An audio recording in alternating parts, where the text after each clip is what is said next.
नमस्कार दोस्तों, मैं अमित आप सभी लोगों का आपके अपने चैनल अमित जी सेंटर में बहुत बहुत स्वागत करता हूं। दोस्तों, ये जो वीडियो है ये जीके के लिए काफ़ी इम्पोर्टेंट वीडियो है जो कि एनएमडीसी एग्ज़ाम के लिए स्पेशली बनाया गया है। सो आप सभी लोगों से रिक्वेस्ट है कि इस वीडियो को पूरा देखिएगा और अपने दोस्तों में ज़्यादा से ज़्यादा शेयर कीजिएगा, ठीक है। तो चलिए शुरू करते हैं। शुरू करने से पहले आप लोगों से मेरा एक रिक्वेस्ट है कि आप सभी लोग अगर आप चैनल पर पहली बार आए हैं तो चैनल को सब्सक्राइब कर लीजिए, नोटिफिकेशन बेल को भी प्रेस कर दीजिएगा, ठीक है। चलिए शुरू करते हैं। प्रश्न है, किस भारतीय राज्य से मानक रेखा होकर नहीं गुजरती है? तो इसके जो ऑप्शंस है वो है बिहार, उत्तर प्रदेश, मध्य प्रदेश, उड़ीसा। तो इसका जो राइट आंसर दोस्तों, जो मानक रेखा है वो बिहार से होकर नहीं गुजरती है, ठीक है। अगर हम बिहार की बात करें तो बिहार के अभी सीएम कौन है? तो नीतीश कुमार हैं, ठीक है। और बिहार का जो कैपिटल है वो है पटना। ओके, चलिए आगे बढ़ते हैं। अगला प्रश्न है, भारत की मुख्य भूमि का सबसे दक्षिणतम स्थान है, ठीक है। यहाँ पर ध्यान देने वाली बात है, ठीक है, कि इंदिरा पॉइंट भी दिया हुआ है और कन्याकुमारी भी दिया हुआ है। तो कई बार कंफ्यूज जाते हैं लोग, ठीक है, और गलत आंसर करके चले आते हैं, ठीक है। यहाँ पर आपको ध्यान देना है, भारत की मुख्य भूमि का सबसे दक्षिणतम स्थान।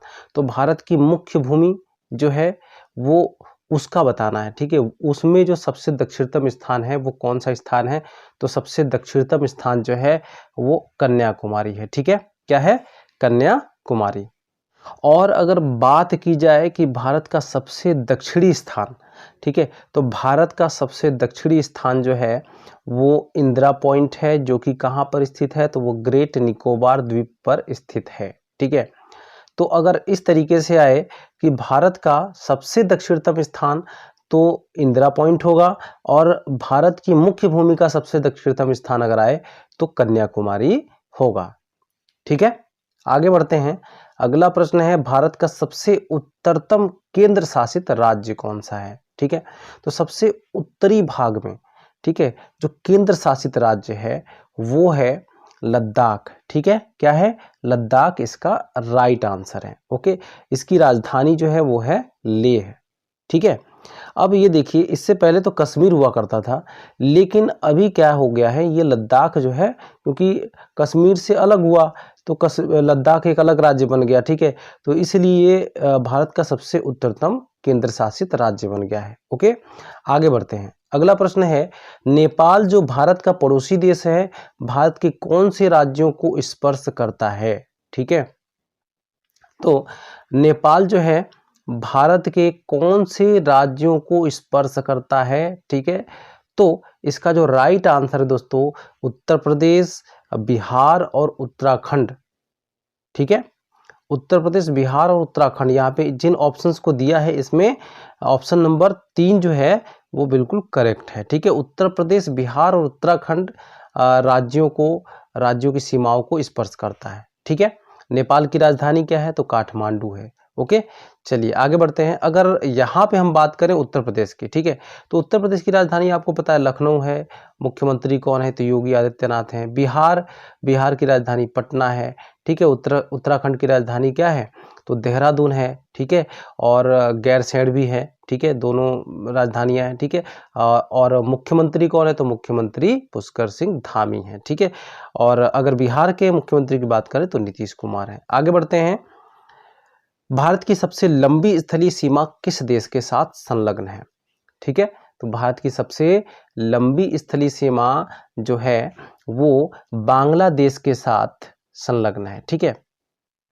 बांग्लादेश की राजधानी ढाका है, वहाँ की करेंसी क्या है? तो क्या है?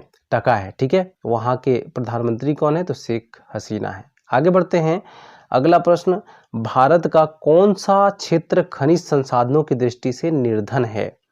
ठीक है, तो इसका जो राइट आंसर है वो है मैदानी क्षेत्र, ठीक है। जैसे यूपी का जो कुछ क्षेत्र है जहाँ पे पहाड़ी नहीं है, ठीक है, मैदान ही मैदान है, तो वो मतलब खनिज संसाधनों की दृष्टि से वो क्या होते हैं? निर्धन होते हैं, ठीक है। अधिकतर जो खनिज संसाधन मिलते हैं कहाँ पे मिलते हैं? तो पहाड़ी और पठारी क्षेत्रों में मिलते हैं, ठीक है। आगे बढ़ते हैं। मन्नार की खाड़ी किस देश को भारत से पृथक करती है। ठीक है, तो मन्नार की खाड़ी को पूछा गया है, तो मन्नार की खाड़ी कहाँ पर स्थित है दोस्तों? तो श्रीलंका और भारत के बीच में जो खाड़ी है उसको हम बोलते हैं मन्नार की खाड़ी।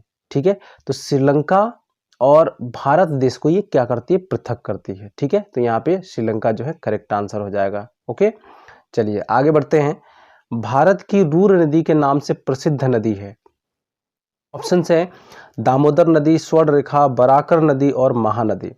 इसका राइट आंसर है वो है दामोदर नदी। ठीक है, दामोदर नदी इसका राइट आंसर है। भारत की रूर नदी के नाम से इसी को जानी जाती है। ठीक है, ये निकलती कहाँ से है? तो निकलती है झारखंड से। ठीक है, झारखंड राज्य से निकलती है। ठीक है, कहाँ से? तो छोटा नागपुर के पठार से निकलती है। ठीक है, अच्छा हम बात करते हैं अगर झारखंड की, तो झारखंड की जो राजधानी है वो रांची है। ठीक है, आगे बढ़ते हैं। पंचमढ़ी नामक पर्यटन स्थल किस राज्य में स्थित है? तो पंचमढ़ी नामक जो पर्यटन स्थल है वो है मध्य प्रदेश में स्थित। कहाँ पर? मध्य प्रदेश में स्थित है। मध्य प्रदेश की राजधानी क्या है? भोपाल है। और मध्य प्रदेश के जो सीएम हैं वो कौन है? तो वो है शिवराज सिंह चौहान। ठीक है, इतना याद रखिएगा। आगे बढ़ते हैं। दांतों का सबसे मजबूत भाग क्या होता है? ठीक है, तो दांतों का जो सबसे मजबूत भाग होता है वो होता है इनेमल। ऑप्शन नंबर 2 यहाँ पर करेक्ट है। ठीक है, आप अपने दांत को शीशे में देखिएगा। ठीक है, अपने दांत को आप लोग शीशे में देखिएगा, जो सबसे सफेद रंग का चमकता जो भाग है, बाहर वाला भाग, ये सबसे कठोर भाग होता है। ठीक है, ये सबसे कठोर भाग होता है, सबसे सुंदर भी दिखता है। ठीक है, इसी की वजह से, इनेमल की वजह से ही हमारे दांत जो है सफेद सफेद मोतियों की तरह चमकते हैं। ओके, तो याद रखिएगा इनेमल यहाँ पर करेक्ट आंसर है। अगला प्रश्न, लार किसके पाचन में मदद करती है? ठीक है, तो लार यहाँ पे ऑप्शन से देखिए, वसा, प्रोटीन, विटामिन और स्टार्च किसके पाचन में मदद करती है? तो लार जो है वो स्टार्च के पाचन में मदद करती है। ठीक है, आगे बढ़ते हैं। पित्त कहाँ संग्रहित होता है? तो पित्त के जो पित्त होता है ना, पित्त रस, ठीक है, उसका संग्रहण कहाँ पर किया जाता है? तो ये बताना है आपको। ठीक है, तो पित्त का जो संग्रह होता है वो होता है पित्ताशय में। ठीक है, कहाँ पर होता है? पित्ताशय में। आप लोगों ने कई बार सुना होगा कि पित्त में पथरी हो गई है, तो पित्ताशय के अंदर वो पथरी होती है। ठीक है, वो एक पाउच होता है, उसके अंदर पित्त रस भरा रहता है। ठीक है, तो उसी पित्ताशय में पथरी हो जाती है कई बार। ठीक है, तो काट के निकालना भी पड़ जाता है। ठीक है, अगर पित्ताशय को जब निकाल दिया जाता है तो व्यक्ति को जो खाना है, खाना पचाने में थोड़ी तकलीफ होती है, जल्दी खाना पचता नहीं है उसको। ठीक है, हल्का सा अगर क्या नाम ऑयली खाना बन जाए या फिर मसाले वाला खाना हो जाए तो पचा नहीं पाता है। ठीक है, फिलहाल चलिए आगे बढ़ते हैं, अगले प्रश्न को देखते हैं। इंसुलिन की खोज किसने की थी? यहाँ पे ऑप्शन है लाइनम, वॉक्समैन, बैटिंग व बेस्ट जेनर। ठीक है, तो इंसुलिन की जो खोज की थी वो वैज्ञानिक थे बैटिंग व बेस्ट। ऑप्शन नंबर 3 जो है यहाँ पे करेक्ट है। ठीक है, इंसुलिन का कार्य क्या होता है आपको मैं बता दूं। इंसुलिन का जो कार्य होता है, जो ब्लड में शुगर होता है उसको क्या करना? कंट्रोल करना, रेगुलेट करना। ठीक है, और जब ये इंसुलिन जो होता है, इसका जो सिक्रेशन होता है, इसका उत्पादन जो होता है, अगर गड़बड़ हो जाए, ठीक है, तो क्या होता है? उस स्थिति में क्या हो जाता है? मधुमेह रोग हो जाता है, यानी कि डायबिटीज रोग हो जाता है। ठीक है, इंसुलिन कहाँ से उत्पन्न होता है? कौन सा अंग उत्पन्न करता है? तो उसको उत्पन्न करता है, यानी इंसुलिन को उत्पन्न करने वाला जो अंग है वो है पैनक्रियाज। ठीक है, चलिए आगे बढ़ते हैं, अगले प्रश्न को देखते हैं। शरीर में किस अंग की खराबी से मधुमेह रोग होता है? यहाँ पे ऑप्शन है लीवर, पित्ताशय, पैनक्रियाज और वृक्क। ठीक है, तो अभी मैंने पिछले क्वेश्चन में ही आपको बता दिया था कि शरीर का कौन सा अंग खराब हो जाता है तो मधुमेह रोग होता है। ठीक है, तो यहाँ पर पैनक्रियाज अगर खराब हो जाए, ठीक है, पैनक्रियाज में कोई डिसऑर्डर आ जाए तो वहाँ पर जो इंसुलिन है, ठीक है, इंसुलिन का जो सिक्रेशन है वो इम्बैलेंस हो जाएगा, मतलब अनियंत्रित हो जाएगा। ठीक है, मतलब कि या तो ज़्यादा होने लग जाएगा या फिर कम उसका सिक्रेशन होने लग जाएगा। ठीक है, तो इस स्थिति में जो ब्लड का जो शुगर है वो अनियंत्रित हो जाता है। ठीक है, उसका कंट्रोल जो है हमारा जो पैनक्रियाज है वो नहीं कर पाता है, इंसुलिन अनियंत्रित मात्रा में क्या होता है, सिक्रिएट होने लग जाता है, या तो ज़्यादा या तो कम। ओके, तो यहाँ पे जो राइट आंसर है वो है पैनक्रियाज। ठीक है, आगे बढ़ते हैं, अगला प्रश्न देखते हैं। अगला प्रश्न है कुकी जनजाति किस राज्य में निवास करती है। ठीक है, तो यहाँ पर कुकी जो जनजाति है वो निवास करती है, ऑप्शन नंबर 2 जो है इसका सही आंसर है। ठीक है, मणिपुर में निवास करती है कुकी जनजाति। ठीक है, याद रखिएगा, ये भी बहुत इंपॉर्टेंट प्रश्न है।